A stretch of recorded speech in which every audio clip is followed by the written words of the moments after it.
Fun fact, Steven Spielberg directed Schindler's List and Jurassic Park in the same year.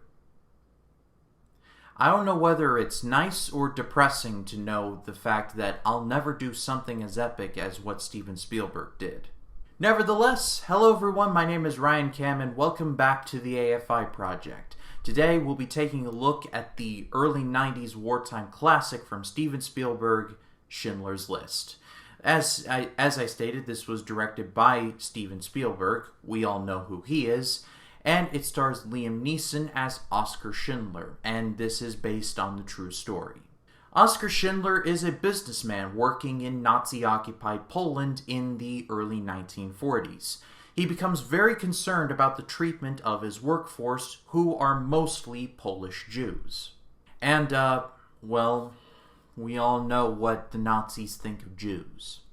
So he makes a list of all of the Polish Jews under his employ and protects him under the guise of his various businesses, all while under the overbearing eye of a Nazi commander named Amon Goth, played by Ralph Fiennes.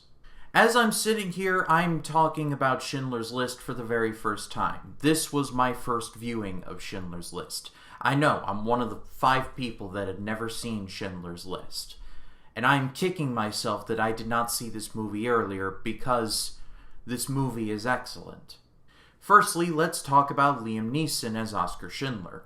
My first exposure to Neeson was as Aslan in The Chronicles of Narnia, The Lion, the Witch, and the Wardrobe, and as Brian Mills in the Taken movies. But I had always heard about Schindler's List, and I'd never saw it. But now I understand why people talk about him. Neeson absolutely gives the best performance that I've ever seen from him. He starts off as this very, calculated businessman. He doesn't see, the Nazis as, these invaders, and he doesn't see the Jews as, as anything other than his employees. He just sees numbers and figures. He doesn't appreciate his workers because they're Jews. He appreciates his workers because, well, they make him money. But over time, that facade slowly starts to crumble. One of the best scenes in the entire movie is when Schindler finds out that his assistant, Stern, played by Ben Kingsley, more on him in a second, has been picked to go to one of the Nazi death camps. And he is like, no, that can't happen. He's my assistant. He helps me with my books. So he goes down to see the head Nazi in charge, and he's like, hey, what's the deal with this? Where's my guy? And the Nazi's like, well, we picked him. He's going, so you're SOL right now. And in so many words, Schindler is like, yeah, I've got connections. And, what's your name again? What's your name? Let me write this down. What's your name? Let me find a pen. Okay, your name is... Okay, I'm going to be reporting you to your commanding officer, and you're going to be in northern Russia by next week. The very next scene, this Nazi's like, Stern! Stern! Stern! I know I'm probably not supposed to be laughing, but I laughed my butt off at that scene. And then when they finally find Stern and take him off the train, he's like, thank you so much, Mr. Schindler, for saving me. And Schindler's like, if you were late, what, was I supposed to stop my factory for you? Come on now. At first he was like, you're sending mixed signals here, my guy. I'll talk more about Schindler's changes at the end of the video, but for right now, let's talk about Ralph Fiennes, because Jesus Christ. I try my best to not swear on this channel because, I'm not a big fan of swearing. I do swear just based off of, habit. It's a habit I'm trying to break. But Ralph Fiennes is a straight bastard in this movie.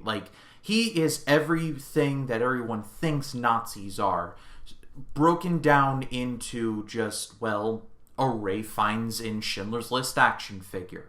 There is one scene in this movie where he wakes up, he gets dressed, he goes out onto his balcony, he loads up a rifle, and starts shooting the Jews in this concentration camp just for no reason other than the fact that they're Jews, I guess.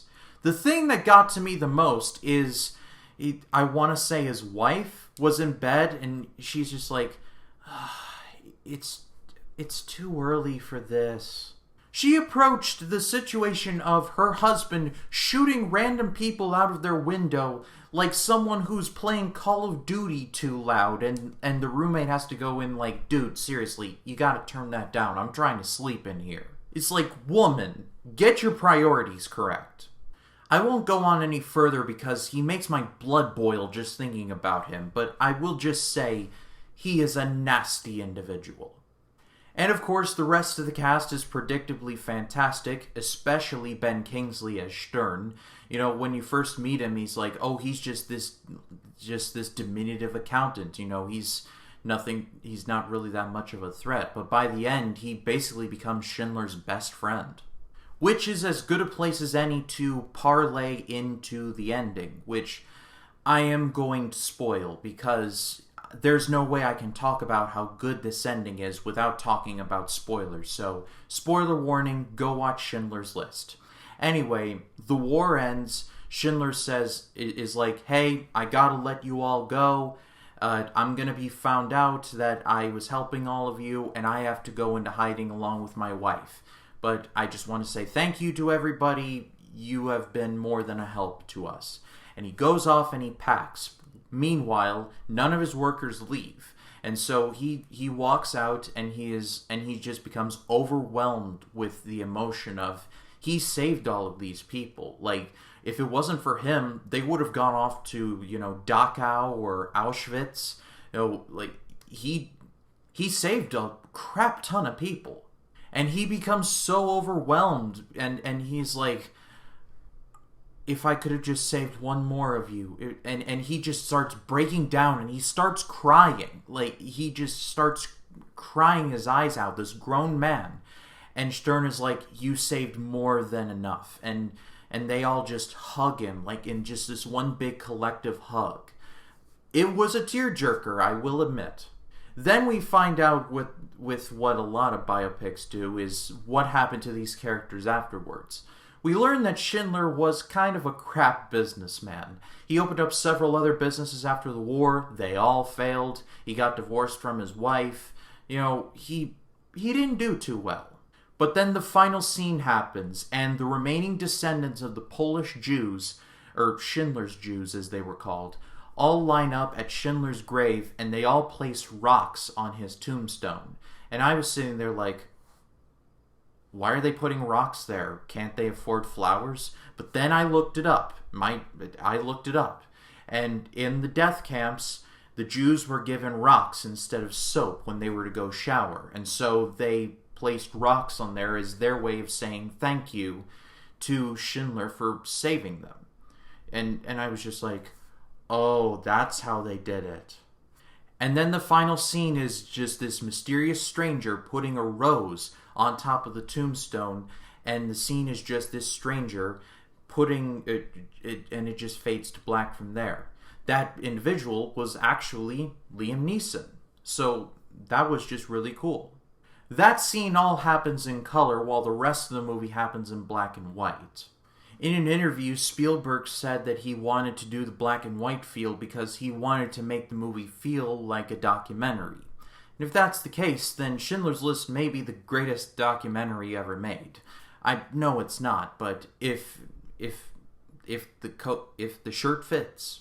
At the end of the day, I am just flabbergasted that I had never seen Schindler's List up until this point, but I am so glad that I did now, because this movie is just excellent across the board. It's 3+ hours, but it just started and then it ended, and I was just like, whoa, where did the time go? Because the story is just so engrossing. The acting is great. Like, the characters who you're supposed to like, you love. The characters you're supposed to hate, you despise. It's got beautiful cinematography. The shots are all great, especially for black and white.